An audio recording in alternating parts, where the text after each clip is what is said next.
देख रहा है, देश देख रहा है, एक अकेला कितनों को भारी पड़ रहा है, एक अकेला कितनों को भारी पड़ रहा है। अरे नारे बोलने के लिए भी उनको बदल करना पड़ता है। जो भी ये बोलता है घंटे फट से आवाज की जवाब देना। आज दूसरे दिन राज्यसभा में जैसे ही प्रधानमंत्री नरेंद्र मोदी बोलने के लिए खड़े हुए, विपक्ष के सदस्य वेल में आकर नारेबाजी करने लगे। प्रधानमंत्री को अपना संबोधन बीच में रोकना पड़ा। आज पूरा दिन हंगामों से भरा रहा। मोदी अडानी भाई भाई के नारे लगते रहे। मोदी अडानी के भाई भाई के नारे लगातार लगते रहे। पहले इस वीडियो को देखिए। विपक्ष के हमारे वरिष्ठ साथी आदरणीय खड़गे जी ने कहा कि हमने 60 साल में मजबूत बुनियाद बना रहे। हंगामा चलता रहा। जेपीसी से जांच कराओ का शोर उच्च सदन में गूंजता रहा। विपक्ष सदस्य नहीं माने तो प्रधानमंत्री नरेंद्र मोदी ने फिर से बोलना शुरू कर दिया। प्रधानमंत्री नरेंद्र मोदी ने कहा, इस सदन में जो भी बातें होती है उसे देश गंभीरता से सुनता है, लेकिन यह दुर्भाग्यपूर्ण है कि इतने महत्वपूर्ण सदन में कुछ लोगों का व्यवहार, कुछ लोगों की वाणी सदन और देश को निराश करने वाली रही है। इस पर सत्ता पक्ष के सदस्यों ने सेम के नारे लगाए।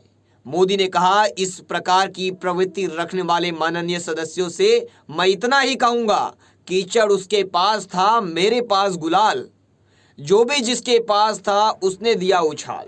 प्रधानमंत्री नरेंद्र मोदी ने यह लाइन संसद में कही। इस पर सत्ता पक्ष के सदस्य मेज थपथपाने लगे और लेकिन विपक्ष के नारे नहीं थमे।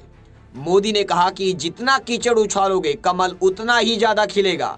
मोदी के पूरे संबोधन में शोर शराबा जारी रहा। मोदी अडानी भाई भाई के नारे लगातार लास्ट तक लगते रहे। नरेंद्र मोदी अपना संबोधन दे रहे हैं, विपक्ष लगातार हंगामा करता है। कमल खिलाने में आपका परोक्ष प्रत्यक्ष जो भी योगदान है, इसके लिए मैं उनका भी आभार व्यक्त करता हूं, प्रधानमंत्री नरेंद्र मोदी ने कहा। इस पर सत्ता पक्ष के सांसद हंसने लगे। मोदी ने कहा कि कल विपक्ष के हमारे वरिष्ठ साथी खड़गे जी ने कहा कि हमने 60 साल में मजबूत बुनियाद बना दिया। हमने 60 साल में मजबूत बुनियाद बना रहे थे। उनकी शिकायत थी कि क्या बुनियाद तो हमने बनाई और क्रेडिट मोदी ले रहा है। लेकिन 2014 में आकर जब मैंने बारीकी से चीजों को देखने का प्रयास किया तो मुझे नजर आया कि 60 साल कांग्रेस के परिवार ने, हो सकता है उनका इरादा मजबूत नींव बनाने का हो, लेकिन उन्होंने गड्ढा ही गड्ढे कर दिए हैं। प्रधानमंत्री नरेंद्र मोदी ने कहा कि जब वे गड्ढे खोद रहे थे, 6 दशक बर्बाद कर दिए थे, उस समय दुनिया के छोटे छोटे देश सफलता के शिखर को छू रहे थे और आगे बढ़ रहे थे। मोदी यही नहीं रुके। मोदी ने कहा कि एक जमाना था कि किसी गांव में हैंडपंप लगा दिया तो हफ्ते भर उत्सव मनाया जाता था, जश्न मनाया जाता था। कल यहाँ गुजरात का जिक्र कर रहे थे। आप हैरान होंगे कि जब सबसे ज्यादा सीटें जीतने का जो गर्व था, वैसे मुख्यमंत्री पानी की टंकी का उद्घाटन करने गए थे और वह फ्रंट पेज पर हेडलाइन न्यूज था। ये कल्चर देश ने देखा है। हमने भी जल संरक्षण, कैच द रेन जैसे अभियान चलाए हैं। आजादी के पहले ये सरकार आने तक सिर्फ 3 करोड़ घरों तक नल से जल मिलता था। पिछले 3-4 सालों में 11 करोड़ घरों में नल से जल मिल रहा है। पानी हर परिवार की समस्या होती है और भविष्य की संभावना को देखते हुए हमने समाधान के रास्ते को चुना। और संसद में फिर भी मोदी अडानी भाई भाई के नारे गूंजते रहे। नरेंद्र मोदी अपना संबोधन देते रहे। फिर मिलेंगे एक नई वीडियो में, तब तक के लिए चैनल को सब्सक्राइब करना ना भूले। हर लेटेस्ट अपडेट जारी रहेगी। विपक्ष के हमारे वरिष्ठ साथी आदरणीय खड़गे जी ने कहा कि हमने 60 साल में मजबूत बुनियाद बना रहे। ऐसा कल आपने कहा और उनकी शिकायत थी कि बुनियाद तो हमने बनाई और क्रेडिट मोदी ले रहा है। लेकिन आदरणीय सभापति जी, 2014 में आकर के जब मैंने बारीकी से चीजों को बड़ी गहराई से देखने का प्रयास किया, बस इंस्टेंट इंफॉर्मेशन लेने का प्रयास किया तो मुझे नजर आया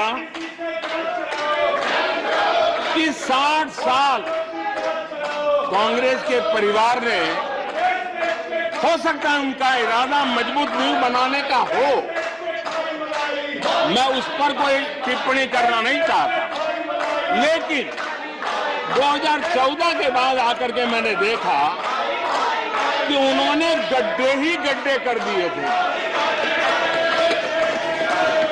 उनका इरादा नींव का होगा, लेकिन उन्होंने गड्ढे ही गड्ढे कर दिए थे। और आदरणीय सभापति जी, जब वो गड्ढे खोद रहे थे, 6 दशक बर्बाद कर दिए थे, उस समय दुनिया के छोटे छोटे देश भी सफलता के शिखरों को छू रहे थे, आगे बढ़ रहे थे। आदरणीय सभापति जी, देश देख रहा है, देश देख रहा है, एक अकेला कितनों को भारी पड़ रहा है, एक अकेला कितनों को भारी पड़ रहा है। अरे नारे बोलने के लिए भी, नारे बोलने के लिए भी उनको बदल करना पड़ता है। जो भी ये बोलता है, घंटे भर से आवाज की जवाब देना। आदरणीय सभापति जी, एक कन्विक्शन के कारण चला हूं, देश के लिए जीता हूं, देश के लिए कुछ करने के लिए निकला हुआ हूं। और इसलिए ये राजनीतिक खेल खेलने वाले लोग, उनके अंदर वो हौसला नहीं है, वो ढूंढ रहे हैं, बचने का रास्ता खोज रहे हैं।